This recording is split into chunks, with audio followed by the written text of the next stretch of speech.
Hi students, welcome back to the next section of interrogation techniques, narco-analysis. So, narco-analysis test or narco test refers to the practice of administrating barbiturates or certain other chemical substances, most often pentothal sodium, or we can say sodium pentothal, to lower a subject's inhibitions in the hope that subject will more freely share information and feelings.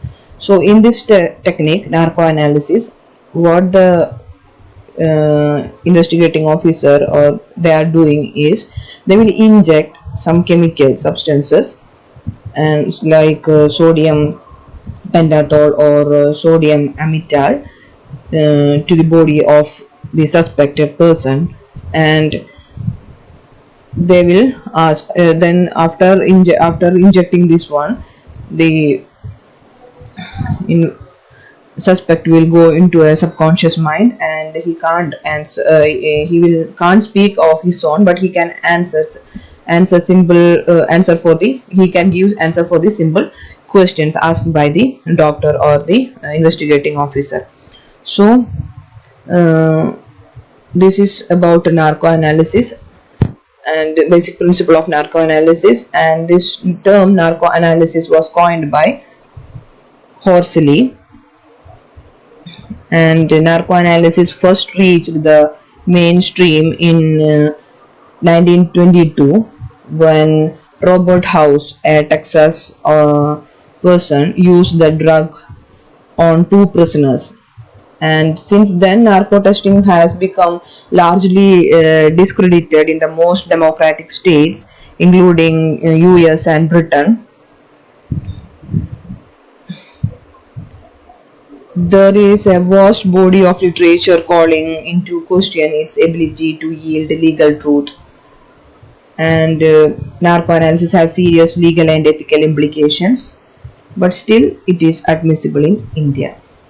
So, what is narco analysis? Narco analysis is a test refers to the practice of administrating barbiturates or certain other chemical substances to the subject, and after injecting this chemical substance to the body of the suspect, what will happen? He will not able to speak of his own, so he can share his feelings without any inhibitions.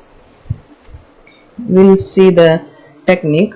So experts inject the suspect with sodium pentothal or sodium amytal under controlled circumstances of the laboratory, and the dose is dependent on the person's sex, age, health and physical condition. So the dose of the injection will depend upon the sex, age and health of the health and physical condition of the suspected person, and the subject who put in a state of hypnotism is now in a position to speak up on his own, but can answer simple questions after giving some suggestions.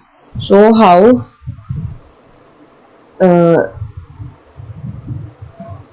how reliable it is that in modern Western countries, narcoanalysis is not admissible in court as an evidence, and the studies have shown that it is possible to lie under narcoanalysis. Or if the suspected person is under narcoanalysis, also there are possibilities for the person to lie.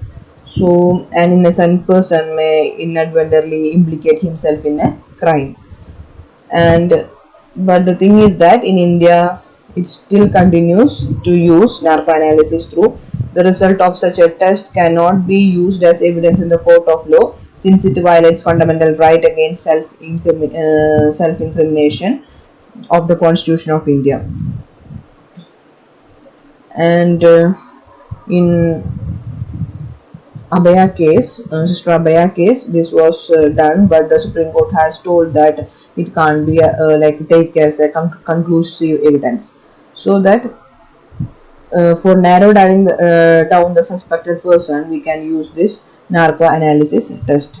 So once again, I'm telling narco analysis Narcoanalysis test or narco test refers to the practice of administering barbiturates or certain other chemicals, most often sodium pentothal, to lower a subject's inhibition in the hope that suspect will be more freely share information and feelings. And this term narcoanalysis was coined by Horsley, and this is admissible in India. Next technique we will continue in another section. So thank you.